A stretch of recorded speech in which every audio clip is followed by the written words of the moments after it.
बिस्मिल्लाहिर्रहमानिर्रहीम। अस्सलामु अलैकुम वरहमतुल्लाहि वबरकातुहू। जी हाँ नाज़रीन, हमारे पड़ोसी मुल्क भारत से आई हुई यह ख़बर इस टाइम सोशल मीडिया पे बड़ी तेज़ी से गर्दिश कर रही है। दुनिया के कोने कोने में न सिर्फ मुसलमान बल्कि दुनिया के हर फ़िरके से, हर मज़हब से लोग इस खबर को बड़ी हैरत से और बड़ी तशवीश से देख रहे हैं, सुन रहे हैं। बताया जा रहा है मध्य प्रदेश के दारुल हुकूमत भोपाल में हुकूमत की तरफ से रात के वक्त आज़ान के ऊपर पाबंदी लगाई है कि स्पीकर के ऊपर आप रात को आज़ान बाहर नहीं सुना सकते हैं। इसके अलावा इसी तरह मंदिर से भी स्पीकर की सूरत में कोई आवाज़ बाहर नहीं जानी चाहिए।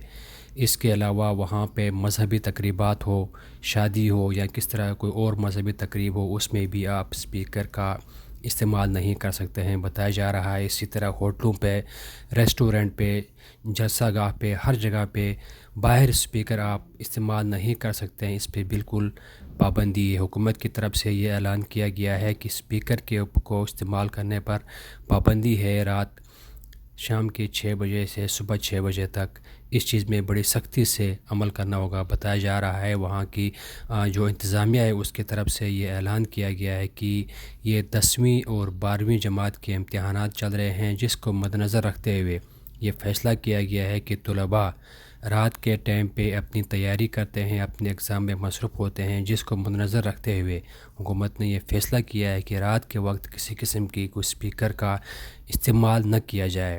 हाँ, अगर किसी को बहुत मजबूरी हो वो हुकूमत से बाकायदा इजाज़तनामा हासिल कर सकता है और वो हल्फिया बयान लिख के देगा कि उस स्पीकर को वो एक महदूद जगह तक इस्तेमाल कर सकता है। नाज़रीन ग्रामी, बताया जा रहा है मध्य प्रदेश के दारुल हुकूमत भोपाल में इंतज़ामिया की तरफ से ये ऐलान किया गया है कि किसी किस्म की मजहबी तकरीब हो, आज़ान हो या मंदिर में कोई आवाज़ बाहर स्पीकर के ज़रिए नहीं नशर की जाएगी शाम 6 बजे से सुबह 6 बजे तक, क्योंकि आजकल 10वीं और 12वीं क्लास के इम्तिहानात चल रहे हैं, जिसको मद्देनज़र रखते हुए हुकूमत ने फ़ैसला किया है कि इस दौरान में किसी किस्म का कोई मुदाखलत काबिल कबूल नहीं होगी। किसी होटल में, किसी मजहबी तकरीब में आप स्पीकर को खुलेआम इस्तेमाल नहीं कर सकते। हाँ, अगर बहुत ज़्यादा मजबूरी के तहत आप इस्तेमाल करना चाहें तो पहले हुकूमत से आपने इजाज़त तलब करनी होगी। नाज़रीन ग्रामी, बताया जा रहा है कि इस इजाज़तनामे और इस पाबंदी के ऊपर अवाम कितना अमल कर रही है वो आने वाले वक्त से ही पता चलेगा।